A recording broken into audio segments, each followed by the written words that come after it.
Shalom Bapak Ibu Saudara sekalian, dimanapun saudara berada, kita akan sama-sama mengawali ibadah kita dan saya mengajak kita semua untuk membaca apa yang dimaksudkan dengan Pentakosta ketiga dan dilanjutkan dengan pembacaan Mazmur 91. Mari kita sama-sama membaca apa yang dimaksudkan dengan Pentakosta ketiga. Pentakosta ketiga adalah pencurahan Roh Kudus yang dahsyat di zaman now, melebihi yang terjadi di Azusa Street. Pentakosta ketiga akan mengakibatkan penuaian jiwa yang terbesar dan yang terakhir sebelum Tuhan Yesus datang kembali.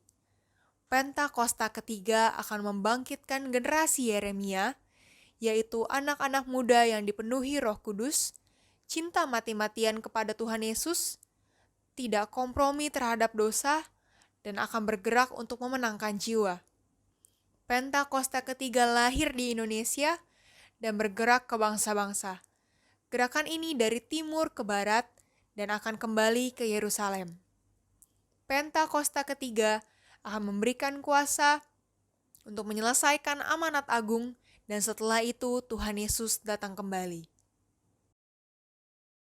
Mazmur 91 ayat 1-16. Dalam lindungan Allah. Orang yang duduk dalam lindungan yang maha tinggi dan bermalam dalam naungan yang maha kuasa akan berkata kepada Tuhan, tempat perlindunganku dan kubu pertahananku, Allahku yang kupercayai. Sungguh dialah yang akan melepaskan engkau dari jerat penangkap burung, dari penyakit sampar yang busuk. Dengan kepaknya ia akan menudungi engkau, di bawah sayapnya engkau akan berlindung. Kesetiaannya ialah perisai dan pagar tembok. Engkau tak usah takut terhadap kedahsyatan malam, terhadap panah yang terbang di waktu siang, terhadap penyakit sampar yang berjalan di dalam gelap, terhadap penyakit menular yang mengamuk di waktu petang. Walau 1.000 orang rebah di sisimu dan 10.000 di sebelah kananmu, tetapi itu tidak akan menimpamu. Engkau hanya menontonnya dengan matamu sendiri dan melihat pembalasan terhadap orang-orang fasik. Sebab Tuhan ialah tempat perlindunganmu, yang maha tinggi telah kau buat tempat perteduhanmu. Malapetaka tidak akan menimpa kamu, dan tulah tidak akan mendekat kepada kemahmu. Sebab malaikat-malaikatnya akan diperintahkannya kepadamu untuk menjaga engkau di segala jalanmu. Mereka akan menatang engkau di atas tangannya, supaya kakimu jangan terantuk kepada batu. Singa dan ular tedung akan kau langkahi, engkau akan menginjak anak singa dan ular naga. Sungguh hatinya melekat kepadaku, maka aku akan meluputkannya. Aku akan membentenginya sebab ia mengenal namaku. Bila ia berseru kepadaku, aku akan menjawab. Aku akan menyertai dia dalam kesesakan, aku akan meluputkannya dan memuliakannya. Dengan panjang umur akan kukenyangkan dia dan akan kuperlihatkan kepadanya keselamatan daripadaku.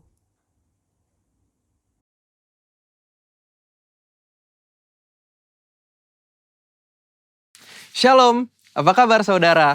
Kita percaya kita selalu di dalam keadaan yang luar biasa. Pada VOP kali ini, kita akan membahas mengenai kekudusan seksualitas atau sexual purity. Sebagai generasi Yeremia, setiap kita wajib menjaga kekudusan, khususnya kekudusan seksualitas. Namun sebuah riset yang diterbitkan lembaga independen pada tahun 2019 menyebutkan 33% remaja sudah melakukan hubungan seks di luar nikah. Hal ini bisa diakibatkan karena kurangnya pemahaman anak-anak muda akan prinsip-prinsip seksualitas yang benar. Maka dari itu, kita sebagai anak muda harus mengerti tentang hubungan seksualitas yang benar menurut Alkitab. Kita percaya Tuhan menciptakan hubungan seksual itu sakral dan kudus di hadapan Tuhan. Sehingga hubungan seksual hanya boleh dinikmati di dalam komitmen pernikahan. Hal ini dikarenakan hubungan seksual adalah anugerah Allah yang indah untuk dinikmati oleh sepasang suami dan istri yang sah dan sudah diberkati di dalam komitmen pernikahan. Firman Allah juga menekankan bahwa hubungan seksual bukanlah berasal dan akibat dari dosa, melainkan hubungan seksual diberikan di dalam pernikahan untuk menghindari percabulan.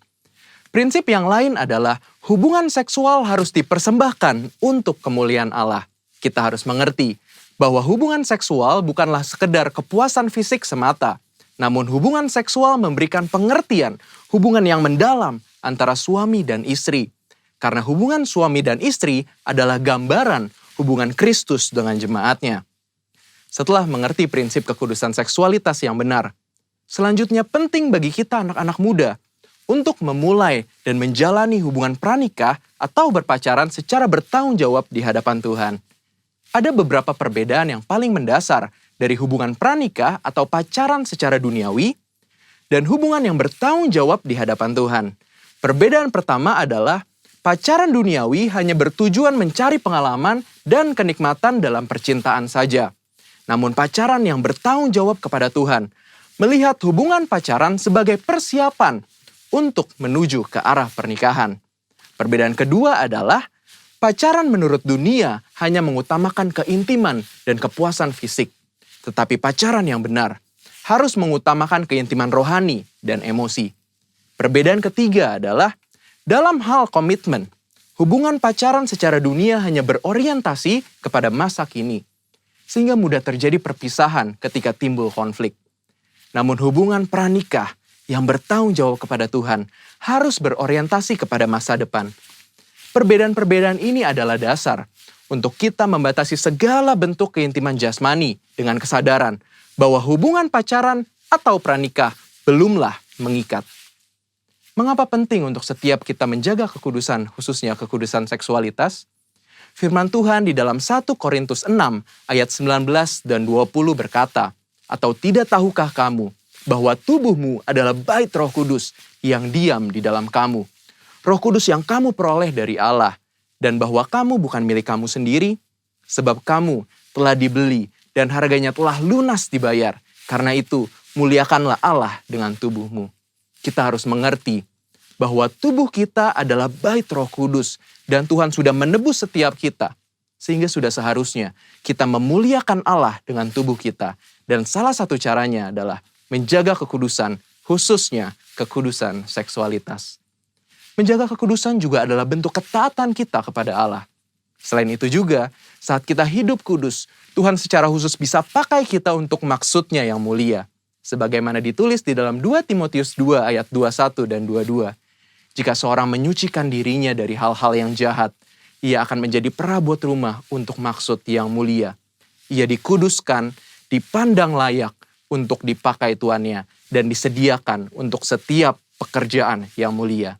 Sebab itu, jauhilah nafsu orang muda, kejarlah keadilan, kesetiaan, kasih, dan damai bersama-sama dengan mereka yang berseru kepada Tuhan dengan hati yang murni. Sebagai generasi Yeremia kita percaya Tuhan akan pakai kita dan percayakan kita hal-hal yang besar. Namun sebelum itu, penting untuk setiap kita menjaga hidup kita kudus di hadapan Allah dengan cara menjaga hubungan pranikah atau pacaran yang kudus dan bertanggung jawab di hadapan Allah. Namun, jika kita telah jatuh di dalam dosa seksualitas, Tuhan kita adalah Tuhan pengampun dan adil. Saat kita mau datang kepada Tuhan, mengakui setiap dosa-dosa kita dan bertobat, maka pengampunan Tuhan akan mengalir dan hidup kita akan dipulihkan. Selain itu juga, kita harus menjauhi pergaulan yang buruk dan mencari komunitas-komunitas orang percaya, serta kakak-kakak rohani yang dapat membimbing kita di dalam pertobatan. Karena itu, yuk setiap anak-anak muda, bagi kamu yang sedang berpacaran atau masih single, mari kita persembahkan seluruh tubuh kita untuk kemuliaan Tuhan, agar Dia bisa pakai setiap kita lebih maksimal dalam era Pentakosta ketiga ini. Saudara, untuk penjelasan lebih lengkapnya dari tim teologi kami, jangan lupa buka link yang di atas atau scan barcode yang tersedia. Selamat hari Minggu, Tuhan Yesus memberkati.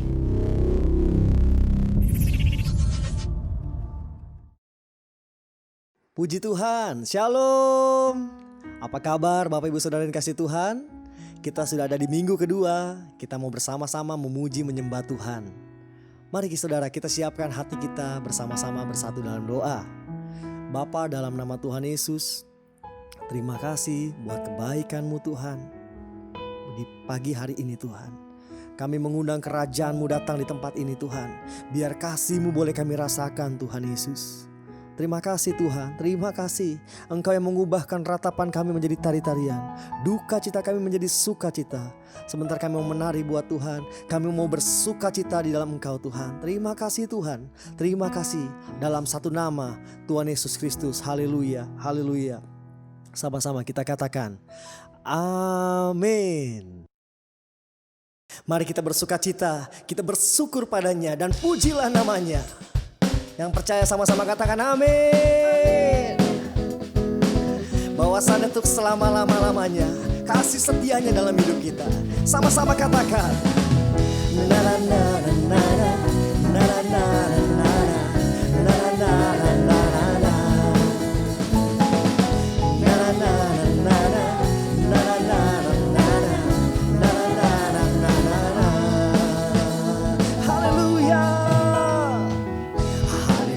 Aku memuji-Mu Tuhan, karena kasih-Mu tak berkesudahan. Biar bernafas memuji Sang Raja, di atas gunung dan di dalam samudra. Tanganku ku angkat padamu, mensyukuri rahmat yang Kau beri. Kakiku melompat bagimu, sebab rahmat-Mu setiap pagi. Oh, bersyukurlah, bersyukurlah kepada Tuhan, sebab Dia baik, sebab Dia baik. Bahwasannya untuk selamanya kasih setianya, kasih setianya. Na na na na na na na na na na na na na. Aku memuji-Mu Tuhan, karena kasih-Mu tak berkesudahan. Biar bernafas memuji Sang Raja, di atas gunung dan di dalam samudra. Tanganku ku angkat padamu, mensyukuri rahmat yang Kau beri. Kakiku melompat bagimu, sebab rahmat-Mu baru setiap hari. Sama-sama katakan bersyukurlah, bersyukurlah kepada Tuhan, sebab Dia baik, sebab Dia baik. Bahwasannya untuk selamanya kasih setianya, kasih setianya. Bersyukurlah kepada Tuhan, sebab Dia baik, sebab Dia baik. Bahwasannya untuk selamanya kasih setianya, kasih setianya. Tepuk tangan semua buat Tuhan Yesus, saudara. Biar musik memuji Tuhan. Kau baik bagiku Tuhan. Oh. Sama-sama kita angkat tangan kita bersama-sama, saudara. Tanganku ku angkat padamu, mensyukuri rahmat yang Kau beri. Kakiku melompat bagimu, sebab rahmat-Mu baru setiap pagi. Bersyukurlah kepada Tuhan, sebab Dia baik, sebab Dia baik. Bahwasannya untuk selamanya kasih setianya, kasih setianya. Bersyukurlah kepada Tuhan, sebab Dia baik, sebab Dia baik. Bahwasannya untuk selamanya kasih setianya, kasih setianya. Na na na na na na na na na na na na na na na. Na na na na na na na na na na na na. Bersyukur kepadanya, saudara. Berikan yang terbaik buat Tuhan Yesus. Haleluya, haleluya.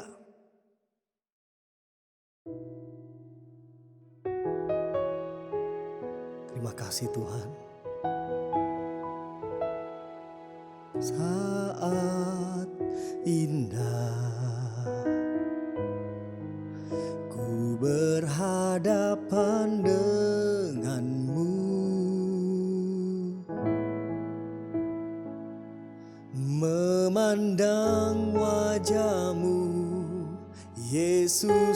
kekasih jiwaku.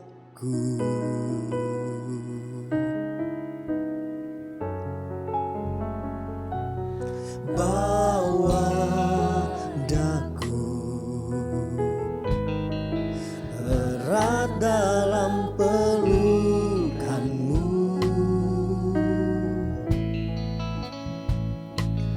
menikmati kasih dan indahnya hadiratmu.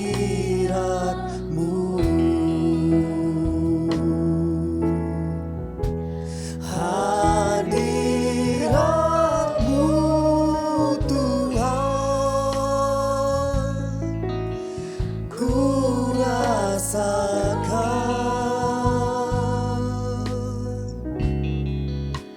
kekudusan-Mu Bapa, penuhiku.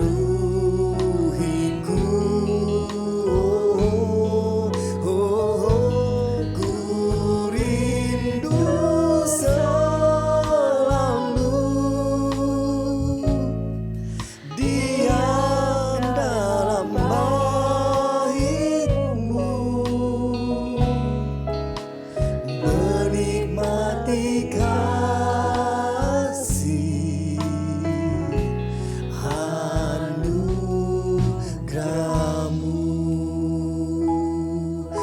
Mari sama-sama kita sembah Dia, saudara. Sama-sama katakan, saat indah. Lebih lagi, saudara, bersama-sama ku berhadapan denganmu, memandang wajah-Mu, Yesus kekasih jiwaku. Bawa daku Tuhan, bawa daku erat dalam pelukan-Mu. Kami rindukan Engkau ya Tuhan, menikmati kasih dan indahnya hadirat-Mu. Mari sama-sama kita naikkan pujian ini. Hadirat-Mu Tuhan, ku rasakan kekudusan-Mu Bapa, kekudusan-Mu Bapa, penuhiku.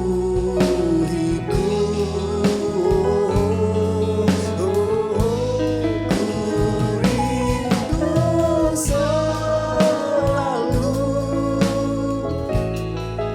diam dalam bait-Mu,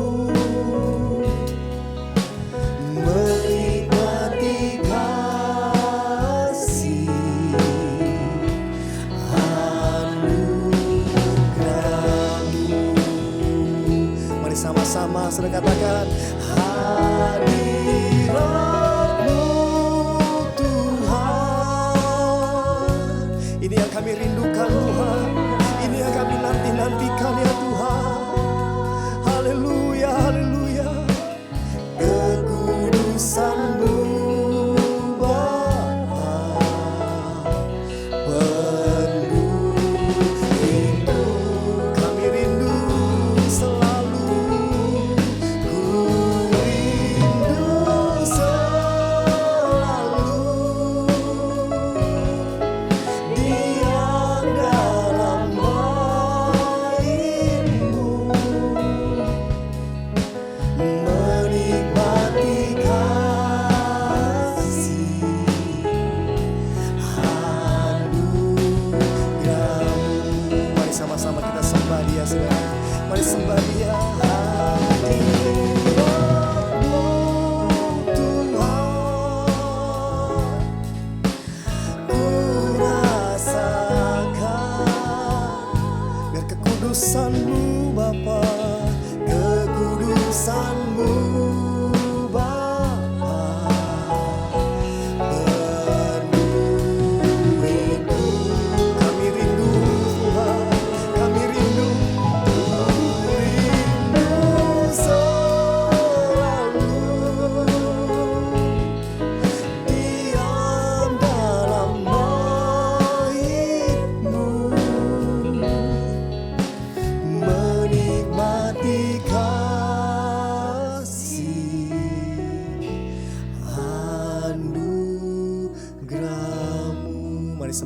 saudara. Biar musik naikkan pujian ini saudara. Ini yang kami rindukan Tuhan. Ini yang kami nanti-nantikan ya Tuhan. Oh haleluya. Kami percaya Engkau hadir di tempat kami Tuhan. Dan kekudusan memenuhi setiap kami ya Tuhan. Oh haleluya. Penuhi kami ya Tuhan. Kami rindu Tuhan. Kami sembah Engkau ya Tuhan. Oh haleluya. Shikarana mana mana mana mana mana mana mana mana mana. Ora mana mana mana mana mana.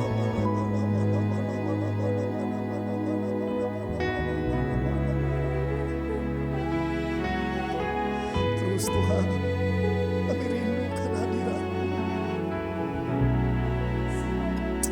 Kami rindukan ya Tuhan. Terima kasih Roh Kudus. Mari terus sembah Dia saudara. Terus sembah Dia. Kami tinggikan nama-Mu. Kami agungkan Engkau Tuhan. Kami sembah. Kau yang kami puji. Yesus namanya. Yesus yang disembah.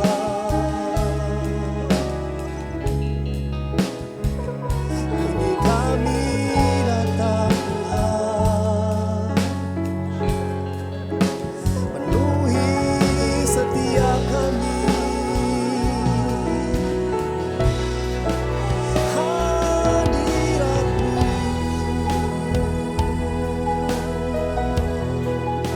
Kami datang menyembah-Mu.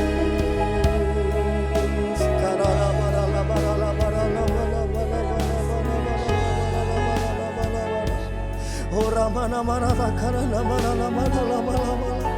Nyatakan Tuhan, nyatakan kasih-Mu. Haleluya.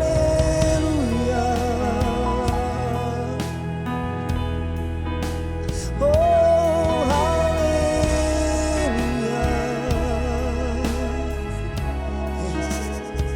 Kami sembah. Kami puji nama-Mu. Kau yang layak Tuhan. Kau yang layak disembah Tuhan. Terima kasih buat kasih-Mu dalam hidup kami. Kami datang Tuhan pagi ini membawa persembahan kami kepadamu Tuhan. Terima kasih Roh Kudus, terima kasih. Sebentar kami ingin mendengar firman-Mu Tuhan. Kau urapi setiap kami Tuhan. Pakai setiap kami Tuhan. Dalam nama Tuhan Yesus kami percaya mukjizat-Mu masih ada sampai hari ini. Aku katakan Engkau jadi kuat dalam nama Yesus. Roh-Mu jadi kuat dalam nama Yesus. Tubuh-Mu jadi kuat dalam nama Yesus. Terima kasih Bapa. Terima kasih. Engkau Allah yang hidup dalam hidup kami. Terima kasih Bapa. Dalam satu nama Tuhan Yesus Kristus kami berdoa dan mengucap syukur. Sama-sama yang percaya kita katakan amin. Shalom Bapak Ibu Saudara yang dikasihi Tuhan, puji Tuhan.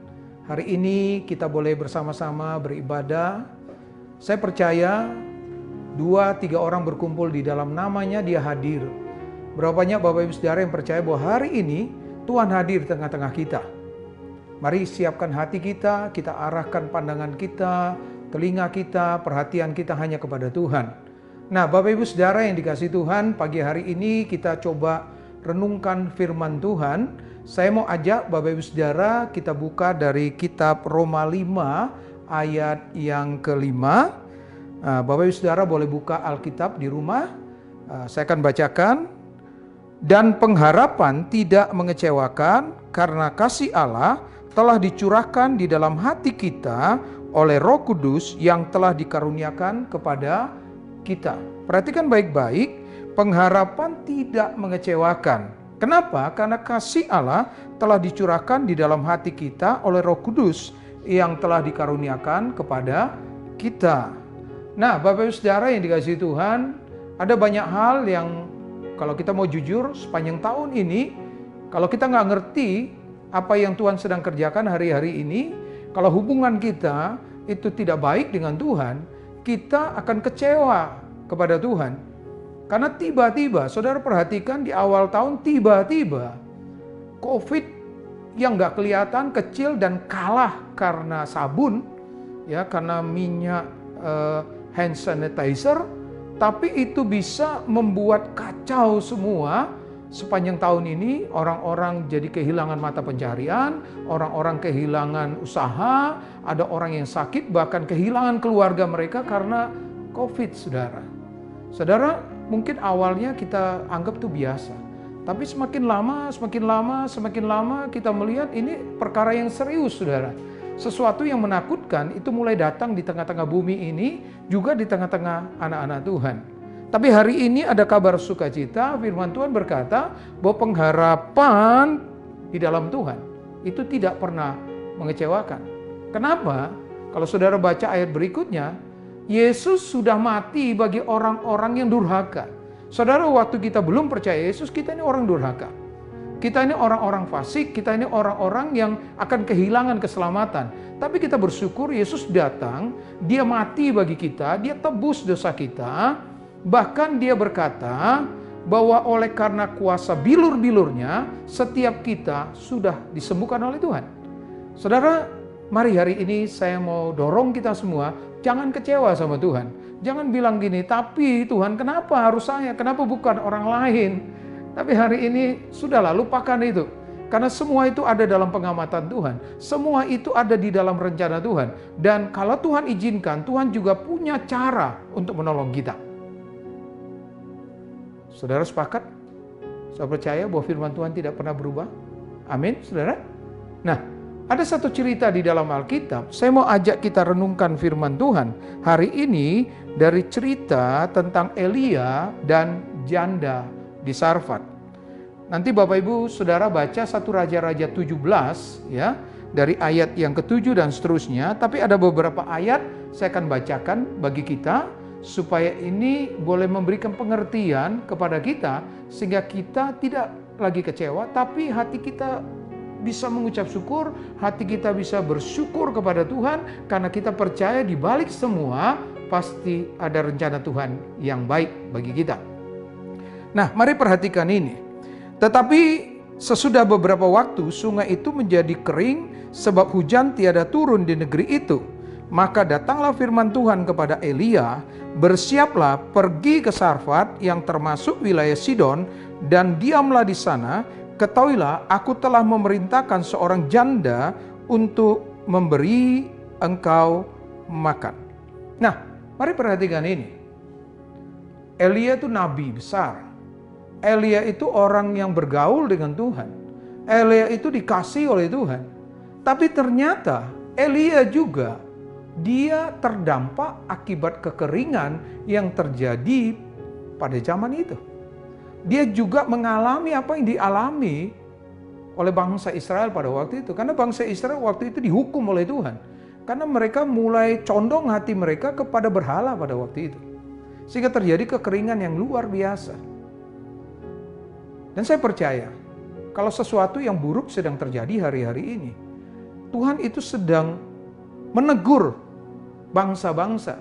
Tuhan sedang menegur setiap orang-orang yang ada di muka bumi ini. Supaya setiap orang kembali kepada Dia. Dia datang bukan untuk membinasakan, tapi Dia datang untuk memberi hidup di dalam segala kelimpahan. Ini janji Tuhan. Jadi saudara lihat pada zaman Elia ini, ya ada seseorang, satu keluarga, ya keluarga janda di Sarfat pada waktu itu, ya dia dalam keadaan sulit, ya dia sedang mengumpulkan kayu api, ya dia sedang menyiapkan roti untuk dia makan, tapi sesudah itu nanti dia berkata aku akan mati, ya. Saudara perhatikan ayat 12.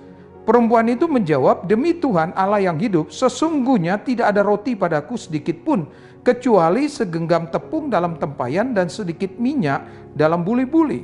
Dan sekarang aku sedang mengumpulkan 2-3 potong kayu api, kemudian aku pulang dan mengolahnya bagiku dan bagi anakku, dan setelah kami memakannya, maka kami akan mati. Saudara perhatikan, Elia juga kena dampaknya.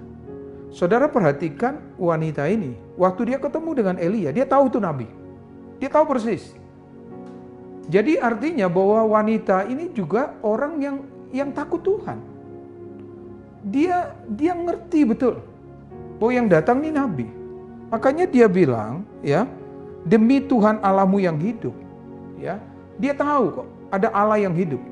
Ya, tapi mungkin pada waktu itu dia belum mengenal secara benar kepada Allah yang disembah oleh Elia pada waktu itu. Tapi dia percaya ada Allah. Saudara perhatiin, waktu Elia datang ke sana, Tuhan berkata, wanita inilah yang akan memelihara hidup Elia pada masa kekeringan. Dan dia datang ke sana, dia ketemu dengan wanita ini, dan dia berkata, tolong berikan aku, ya, buatkan roti, ya, bagiku.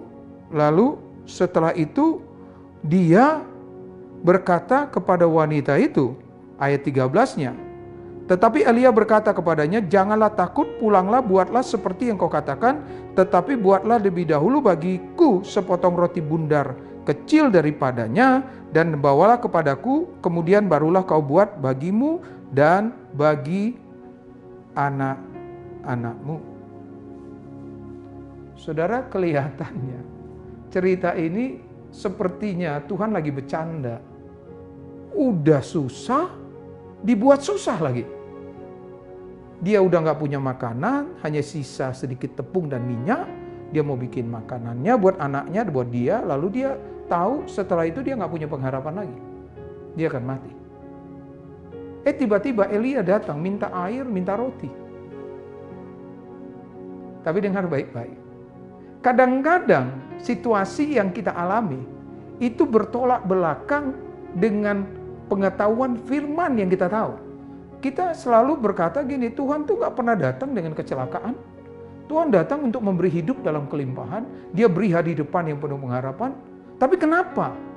Sepertinya nabrak dengan firman-Nya sendiri. Tapi saya mau bilang begini, Tuhan tidak pernah sangkali firman-Nya. Tapi justru Dia mau supaya firman-Nya ini nyata terjadi dalam hidup kita.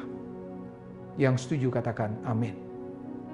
Dengar Bapak Ibu Saudara yang dikasihi Tuhan. Kalau saudara bayangkan pohon yang besar, yang berbuah lebat, itu dimulai dengan satu benih yang kecil. Kalau hanya benih ini kita simpan, dia nggak jadi apa-apa. Tapi kalau benih itu diizinkan jatuh ke tanah, lalu mati, dipecahkan. Kita sih kepengennya tetap bagus seperti itu. Tapi justru yang bagus ini sepertinya dibongkar oleh Tuhan. Lalu harus mati lagi. Sepertinya nggak ada pengharapan. Sepertinya di depan tuh gelap banget. Waktu benih ini ditanam, gelap banget. Ngap. Dia harus dipecahkan dan mati. Tapi ternyata di balik kematian, di balik masalah, di balik tekanan yang besar, justru ada kehidupan yang baru. Ada benih yang baru mulai muncul. Pelan tapi pasti, benih itu bertumbuh menjadi pohon yang lebat dan menghasilkan buah yang manis. Pertanyaan saya hari ini, apakah Bapak Ibu Saudara hanya ingin tahu bahwa Tuhan itu hebat, Tuhan itu dahsyat, atau kita ingin ngalami kedahsyatan Tuhan? Kita kepengen ngalami mujizat Tuhan terjadi dalam hidup kita. Kembali kepada kita. Tapi saya percaya, karena Dia mengasihi kita, Dia akan dorong kita masuk dalam arena. Bukan hanya teori, tapi kita bisa ada di dalam pertandingan iman kita.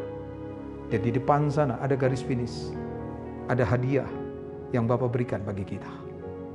Yang setuju katakan amin. Wanita ini jujur kepada Elia. aku gak punya apa-apa lagi. Bahkan di ujung ini aku akan mati. Gak ada harapan. Dengar, saya percaya wanita ini di hatinya yang paling dalam, dia berseru kepada Tuhan. Dia sedang menjerit kepada Tuhan. Kalau boleh, tolong saya dan keluarga saya. Aku percaya Engkau ada, Tuhan. Aku percaya sekalipun gak kelihatan, Engkau ada, nyata, dan Engkau pasti sanggup tolong aku. Tapi memang waktu dia buka mata, realitanya sepertinya gak ada pertolongan. Tapi hari ini dengar baik-baik, tahun ini belum selesai. Kita tetap punya pengharapan bahwa melewati tahun ini dan di tahun depan kita akan lihat benih yang mati itu akan tumbuh menjadi pohon yang menghasilkan buah, dan buahnya itu lebat dan manis. Yang setuju dan mengerti katakan amin. Saudara, Elia berkata, udahlah buat aja dulu. Dan wanita ini tidak berargumen, dia tidak pegang sendiri untuk dia. Dia relakan, semuanya diserahkan kepada hamba Tuhan ini. Diolah dan dimakan oleh Elia. Dia hanya nonton. Tapi Elia berkata bahwa tepung dan minyakmu gak akan pernah habis. Ini kabar sukacita bagi kita. Sekalipun di dompetmu mungkin pas-pasan, sekalipun di dapurmu semuanya pas-pasan, asal saudara ngerti bahwa ada Tuhan di tengah-tengah hidupmu, itu tidak akan pernah habis. Karena Tuhan punya Elia. Tuhan punya orang-orang yang sanggup menolong saudara. Yang setuju katakan amin. Nah, saudara perhatikan. Saudara bayangkan rotinya diambil. Lalu setelah itu, wanita ini dipelihara oleh Tuhan. Ada sesuatu yang menarik terjadi, saudara. Jadi ibaratnya udah jatuh ketiban tangga lagi. Saudara perhatikan ayat 17. Sesudah itu anak dari perempuan pemilik rumah itu jatuh sakit, dan sakitnya itu sangat keras sampai tidak ada nafas lagi. Wow, artinya anak ini mati, saudara. Udah ekonominya hancur, nggak punya makanan lagi, lalu anak yang dikasihi mati. Mungkin ada di antara kita. Iya Tuhan, saya belajar taat, saya belajar ngerti hatinya Tuhan. Tapi kok makin lama keadaan saya kok makin buruk. Nggak pernah berhenti, masalah demi masalah terjadi. Udah ekonomi susah, keluarga sakit, dipecat lagi. Hancur bisnis saya. Padahal saya sudah melayani Tuhan. Mungkin ada banyak hal yang kita bisa berargumen curhat sama Tuhan. Dan itu nggak salah. Tuhan mau dengar kok. Tapi di balik semua itu, mampukah kita untuk melihat bahwa ada pekerjaan Tuhan yang kita nggak lihat? Dia sedang kerjakan sesuatu dalam hidup kita. Sehingga waktu itu tiba, maka kita akan lihat pertolongan Tuhan yang ajaib terjadi dalam hidup kita. Yang setuju dan mengerti katakan amin, saudara. Nah, saudara, anaknya sakit dan mati, saudara. Ayat 18, kata perempuan itu kepada Elia, apakah maksudmu datang kemari, ya abdi Allah? Singgahkah engkau kepadaku untuk mengingatkan kesalahanku dan menyebabkan anakku mati? Saudara perhatikan ayat 21. Lalu ia, yaitu Elia, mengunjurkan badannya ke atas anak itu 3 kali dan berseru kepada Tuhan, katanya, ya Tuhan Allahku, pulangkanlah kiranya nyawa anak ini ke dalam tubuhnya. Dan Tuhan mendengarkan permintaan Elia itu, dan nyawa anak itu pulang ke dalam tubuhnya sehingga ia hidup kembali. Saudara, dengar baik-baik, pengharapan di dalam Tuhan tidak pernah mengecewakan. Yang setuju katakan amin, saudara. Nah, ada beberapa hal yang kita coba belajar dari cerita ini, kita aplikasikan, kita implementasikan dalam kehidupan kita sebagai anak-anak Tuhan. Perhatikan baik-baik. Yang pertama, saudara, bagaimana supaya kita nggak kecewa sama Tuhan. Yang pertama, perhatikan ya, ayat yang ke-10 sampai ayat yang ke-12. dari 1 Raja-Raja 17. Sesudah itu ia bersiap lalu pergi ke Sarfat. Setelah ia sampai ke pintu gerbang kota itu, tampaklah di sana seorang janda sedang mengumpulkan kayu api. Ia berseru kepada perempuan itu, katanya, cobalah ambil bagiku sedikit air dalam kendi supaya aku minum. Ketika perempuan itu pergi mengambilnya, ia berseru lagi, cobalah ambil juga bagiku sepotong roti. Ayat 12, perempuan itu menjawab, demi Tuhan Allahmu yang hidup, sesungguhnya tidak ada roti padaku sedikit pun, kecuali segenggam tepung dalam tempayan dan sedikit minyak dalam buli-buli. Dan sekarang aku sedang mengumpulkan 2-3 potong kayu, kemudian aku mau pulang dan mengolahnya bagiku dan bagi anakku, dan setelah kami memakannya, maka kami akan mati. Lalu saudara perhatikan baik-baik ya. Ayat 15-nya, lalu pergilah perempuan itu dan berbuat seperti yang dikatakan Elia. Maka perempuan itu dan dia serta anak perempuan itu mendapat makan beberapa waktu lamanya. Saudara, dengar baik-baik. Yang pertama, supaya hati kita tetap kuat di dalam Tuhan, tidak gampang kecewa. Yang pertama, saudara dengar, saudara harus percaya bahwa Tuhan tidak pernah meninggalkan kita. Dia adalah Immanuel. Dia gak pernah tinggalkan kita. Bagian kita adalah kita belajar untuk melekat kepada Tuhan. Kita belajar untuk ikuti proses yang Tuhan izinkan. Karena kita percaya Tuhan tidak pernah meninggalkan kita.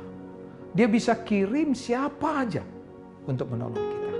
So berdoa pagi hari ini, di dalam ibadah ini, kita boleh buka hati dan pikiran kita dan coba perhatikan apa yang sedang terjadi hari-hari ini di sekitar kita. Mungkin ada yang sedang sakit hari ini, sepertinya nggak ada pengharapan. Tapi tiba-tiba ada orang yang telepon saudara. Dia digerakkan Tuhan untuk telepon saudara dan berdoa buat engkau. Mungkin dia nggak ulurkan tangannya dengan uangnya, tapi ada doa yang disampaikan di hadapan Bapa, sehingga surga terbuka, tangan Tuhan yang ajaib menjaga engkau. Dan dia sembuhkan engkau. Yang setuju dan mengerti katakan amin. Tuhan gak pernah tinggalkan kita. Tuhan punya cara yang ajaib untuk menolong kita. Sama-sama katakan Immanuel. Tuhan beserta kita. Wanita ini dia tahu Tuhan gak tinggalkan aku. Sekalipun secara logika dia tahu dia sedang sendirian hari ini. Tapi tiba-tiba Elia datang. Saya berdoa hari ini, buka hati saudara, dengarkan Roh Allah mengetuk hatimu dan dia berbicara kepada saudara. Lewat firman Tuhan ini, lewat seseorang, lewat situasi yang sedang terjadi, Tuhan sedang mengetuk hati saudara. Dan dia sedang berkata kepada kita, aku tidak pernah meninggalkan engkau. Yang setuju dan mengerti katakan amin. Bagian kita tetap melekat kepada Tuhan. Berjalan dalam proses dan tetap mengucap syukur kepada Tuhan. Yang setuju boleh katakan amin. 5 roti tetap 5 roti. Tapi ketika itu diangkat di hadapan Bapa oleh Yesus dan dia berkata, aku mengucap syukur. Ternyata dalam ucapan syukur ada kuasa. Dorong diri saudara. Dorong orang-orang di sekitar kita yang mungkin sedang kecewa. Katakan, ayo belajar mengucap syukur. Ada amin, saudara? Itu yang pertama. Percaya Tuhan tidak pernah meninggalkan kita. Yang kedua, saudara harus belajar untuk mentaati apa yang Tuhan perintahkan dalam hidup kita. Ketika Elia berkata, kasih aku minum, buat aku roti, dia lakukan seperti yang Elia perintahkan. Mungkin hari-hari ini engkau sedang kesulitan keuangan. Tapi Tuhan berkata, ayo belajar untuk menabur. Belajar untuk mengembalikan persepuluhan. Secara logika duit saudara udah kurang 50%, bahkan 70%. Tapi engkau harus kembalikan perpuluhan. Engkau harus berkomitmen untuk menabur. Waduh, yang 70% aja sudah hilang. Tinggal 30% engkau harus kembalikan lagi. Rasanya berat luar biasa. Tapi dengar baik-baik, Tuhan sebenarnya tidak sedang merampok uang kita. Tuhan tidak sedang membuat engkau miskin. Tapi justru Tuhan sedang membuat firman-Nya itu terjadi dalam hidup kita. Karena Tuhan berkata, ketika kita mengembalikan perpuluhan, maka Dia berkata, aku akan menghalau belalang pelahap. Dan aku akan membukakan tingkap-tingkap langit dan memberkati engkau sampai berkelimpahan. Sampai sini nangkep sudah? Mungkin hari-hari ini engkau diperlakukan curang oleh partner bisnismu, sehingga kau rugi hari-hari ini. Tuhan berkata, belajar mengampuni. Tidak mudah untuk mengampuni, tapi Tuhan mau kita mengampuni. Ada amin, saudara? Dia izinkan kita sakit. Tuhan ajar kita supaya menyadari bahwa tubuh kita ini bait Allah. Ada banyak hal mungkin yang selama ini bait Allah ini diperlakukan dengan tidak baik. Kita nggak punya pola hidup yang baik. Kita nggak punya pola makan yang baik, pola istirahat yang baik. Kita dengan sembarangan dengan tubuh kita. Kita sembarangan di dalam kebiasaan kita. Kita makan sembarangan, kita pegang sana, pegang sini. Kita nggak ikuti apa yang sudah menjadi peraturan pemerintah, protokol.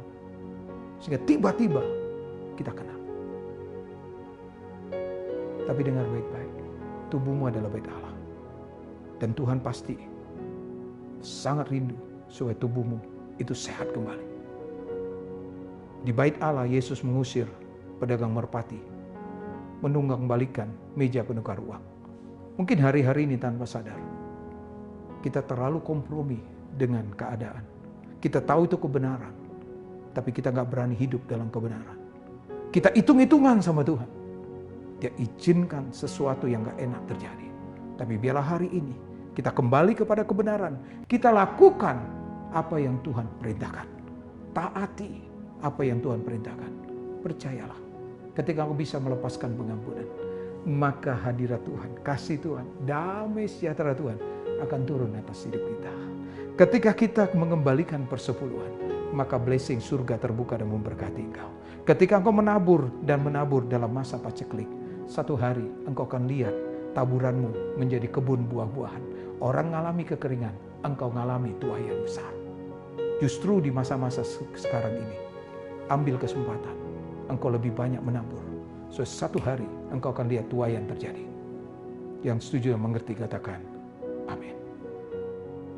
Bapak Ibu Saudara yang dikasihi Tuhan, Tuhan tidak pernah mengecewakan kita. Dia mengasihi saudara. Dia siap untuk menolong kita. Tapi Dia sedang melihat seperti apa kita di hadapan Tuhan. Percayakah kita bahwa Dia Immanuel? Belajar mentaati firman Tuhan. Yang terakhir saudara, mari perhatikan ini. Ayat yang ke-23 dan 24. Elia mengambil anak itu. Ia membawanya turun dari kamar atas ke dalam rumah dan memberikannya kepada ibunya. Kata Elia, ini anakmu, ia sudah hidup. Kemudian kata perempuan itu kepada Elia, sekarang aku tahu bahwa engkau abdi Allah dan firman Tuhan yang kau ucapkan itu adalah benar. Bapak Ibu Saudara yang dikasihi Tuhan, kadang-kadang kita pikir kita sudah kenal Tuhan. Padahal kita hanya baru tahu bahwa ada Tuhan. Pengalaman itu yang membuat kita mengenal siapa Dia. Dengar, yang terakhir, saya berdoa hari ini, belajarlah, ambillah hikmah dari setiap masalah yang kita hadapi. Jangan cepat-cepat melihat sisi negatifnya, tapi ambil pembelajaran yang positif. Bahwa sebenarnya di balik itu semua, minimal satu, Tuhan sedang mengajar kita untuk mengenal Dia lebih baik lagi, dan lebih baik lagi, dan lebih baik lagi. Sehingga begitu mudah kita mengucap syukur, sehingga begitu mudah kita bisa mentaati firman Tuhan. Sehingga begitu mudah kita bisa mengampuni orang lain, sekalipun kita rugi. Karena kita tahu bahwa pengalaman ini membuat kita kaya di dalam Tuhan. Saya berdoa, biarlah setiap kita hari ini, pagi ini, kita tetap bersuka cita di dalam Tuhan. Yang mau dan mengerti, katakan amin. Mari hari ini kita tundukkan kepala kita. Kita coba belajar untuk merenungkan firman Tuhan ini. Sebentar saja, kita ambil waktu. Lihat apa yang sedang terjadi di sekitarmu. Lihat apakah ada Elia yang sedang Tuhan taruh di sampingmu.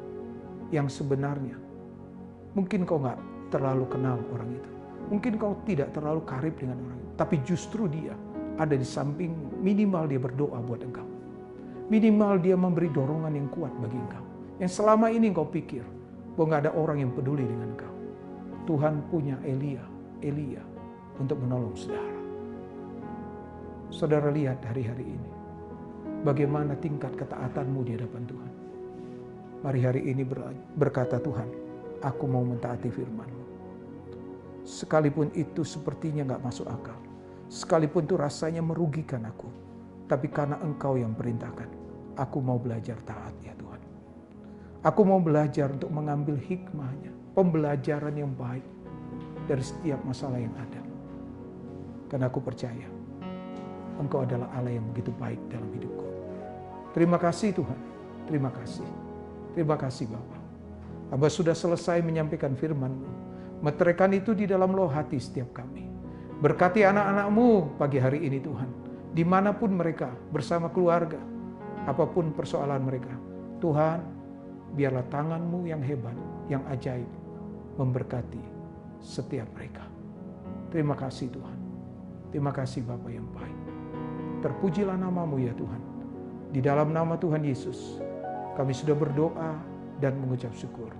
Semua kita yang bersuka cita diberkati Tuhan, sama-sama kita katakan amin. Selamat hari Minggu, Tuhan Yesus memberkati kita semua.